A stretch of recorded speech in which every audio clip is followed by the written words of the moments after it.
You might have noticed something about the Trump administration. You might have noticed that it seems to be awfully cozy with some of the very same people that Donald Trump criticized pretty harshly when he was on the campaign trail. And our next guest has co-authored an excellent article on that very topic, and specifically about Gary Cohn. Michael Hudson is a reporting fellow at the Investigative Fund. His new article, Government by Goldman, at The Intercept, was reported in partnership with the Investigative Fund at the Nation Institute, and he joins us. I've been reading his stuff for ages. So, Michael Hudson, thanks for coming on the program.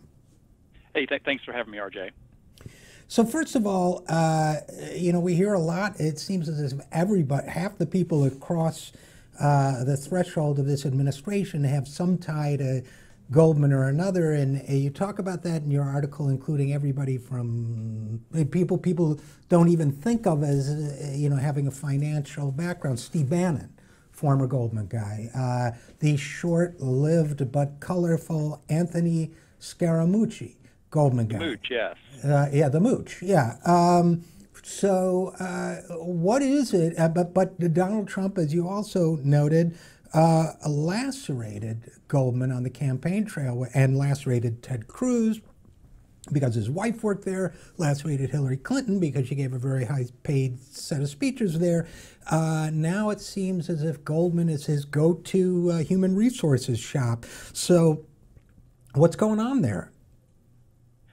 It's interesting. It's not that Goldman hasn't had a role in other governments, other administrations, the Clinton administration, Republican administrations, but usually it's been like one or two or three folks in fairly high positions.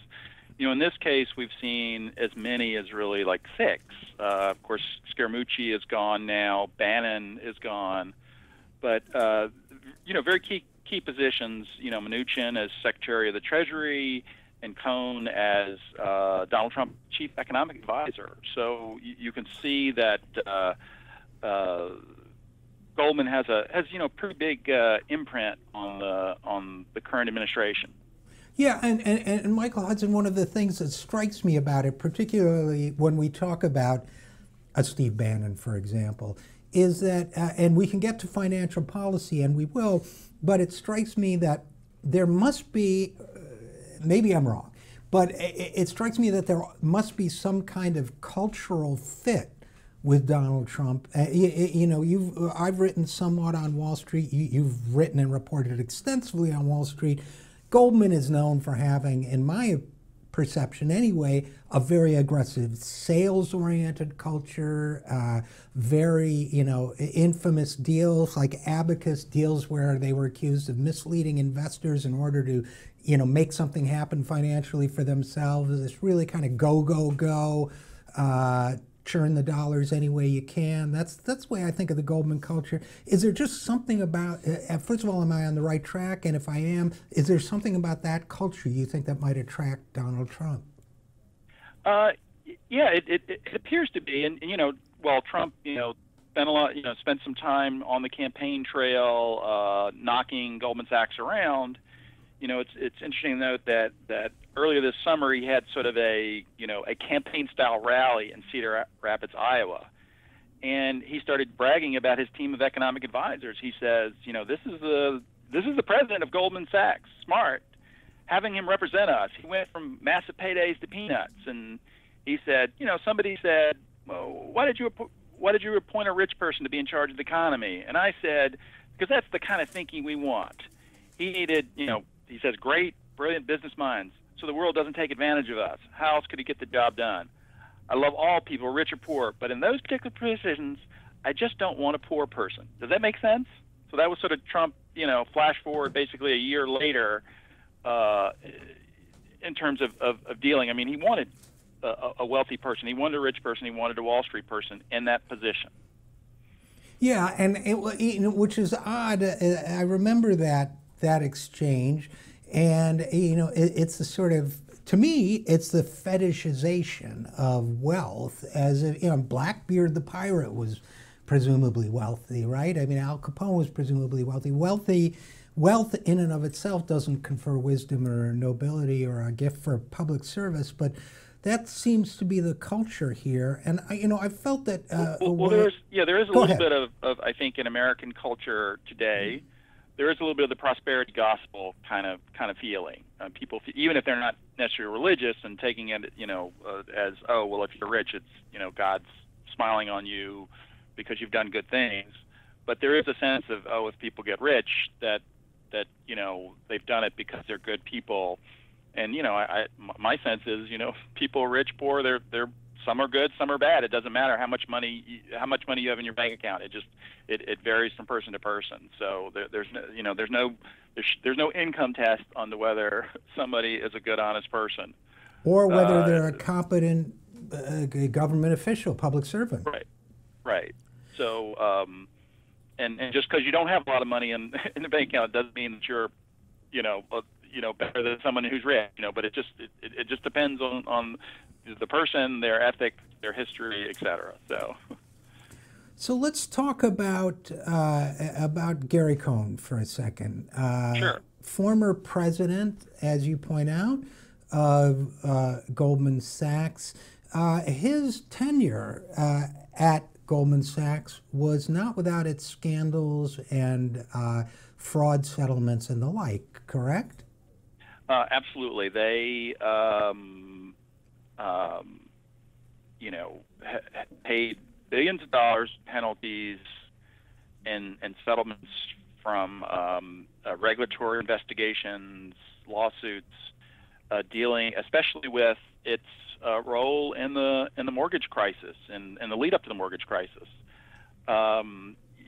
People think about one of the things that we write about in the story is the Big Short, which is where Goldman started betting against the mortgage market and actually betting against its own securities deals stocked with mortgages that it had set up. And that might not necessarily have been problematic to bet against yourself, but they were selling pieces of these deals to clients, to investors, and that's where they got in trouble, and that's where they ended up having to pay some pretty significant settlements, because they basically, on the one hand, they were out there selling these things, and on the other hand, internally, they were acknowledging, as one Goldman banker said in an email, that these are really shitty deals. These things are, and another one said, great job out there. We took a lot of lemons and made lemonade out of them. We really, went around the country and talked to people and got rid of these, offloaded as much of this product as we could. Yeah. So by any objective moral standard that I can imagine, or I think that most people would apply, is unethical. It's fraud. It's deceiving people. It's in some cases illegal, some cases there were no prosecutions or whatever. In fact, there were no prosecutions, but there were fraud settlements. But it's the kind of thing that if people understood it, it's cheating. Don't you think? Well, I mean, that was the opinion certainly of it's not really my place to make a decision on that, but that certainly was the conclusion that was reached by both by various state and federal agencies, who and also the Senate Permanent Investigation Subcommittee found really problematic behavior, sort of Goldman's defense was, oh well, we really weren't betting against we weren't betting against the mortgage market. We weren't betting against ourselves, products that we had created. We were just trying to hedge. In other words, trying to be sort of neutral. Sort of moving the pieces around so we wouldn't lose and we wouldn't win. And he said, how could we?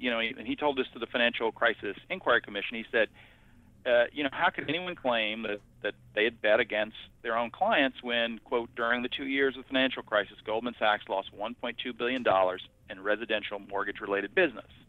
Now, that was technically true, but what he failed to mention is that the firm had pocketed billions of dollars by betting and other parts of their operation betting against the mortgage market. So Senate investigators ultimately calculated that at its peak, Goldman had $13.9 billion in short positions. That means they're betting against the market, betting that it's going to go down, betting that that people are going to go into foreclosure, and that products based on that, investment products based on that, are going to go down.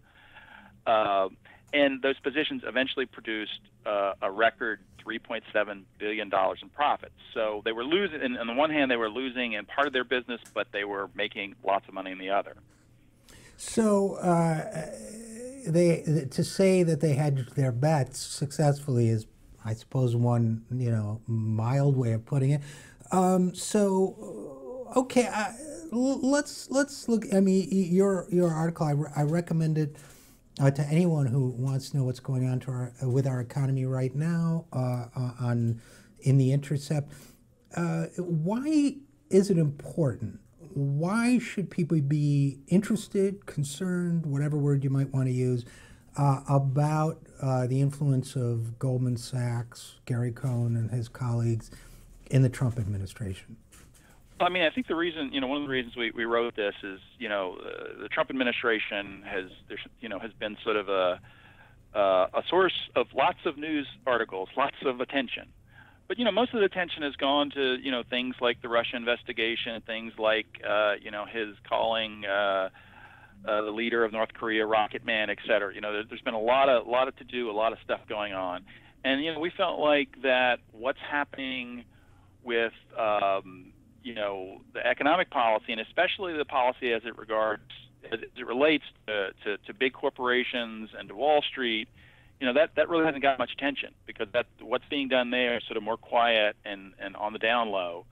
And and sort of in the aftermath of a lot of these things, like after Charlottesville, and just sort of throughout the administration, Cohn has been sort of portrayed in the major media as a centrist, sort of pitted against the sort of hard right nationalism of Steve Bannon. And there's the sort of Bannon wing would call Cohn and Jared Kushner and Ivanka Trump. They'd call them the Democrats in the White House. And so so there'd be headlines like, "When Trump's inner circle, a moderate voice captures the president's ear." Mm-hmm. A Cohn profile in the Washington Post. But while he is moderate and perhaps even progressive on some issues as it pertains to race, as it pertains to international issues, he has taken what some people would say radical, but other people, but certainly you could say dramatic, efforts to change the relationship between government and Wall Street, and has really led the charge to knock down most of the rules that were put in place after the 2008 financial crisis that rein in Wall Street practices, that put Wall Street under more of a microscope, and limit the kind of things it could do, and are believed to be the protections that will help prevent or at least soften the blow of another financial crisis. Well, I want to talk a little bit more about that, Michael Hudson, but Sure. we're going to have to, we're coming to the end of the radio segment, but if you're able to stick around for a few more minutes, we can post on our website Sure. A little bit more conversation. So why don't we do that? Why don't we take a break now? For our listeners, the conversation with Michael Hudson will continue at patreon.com/the0hour. And for our radio listeners, we're going to take a break and be right back after this on the 0 Hour.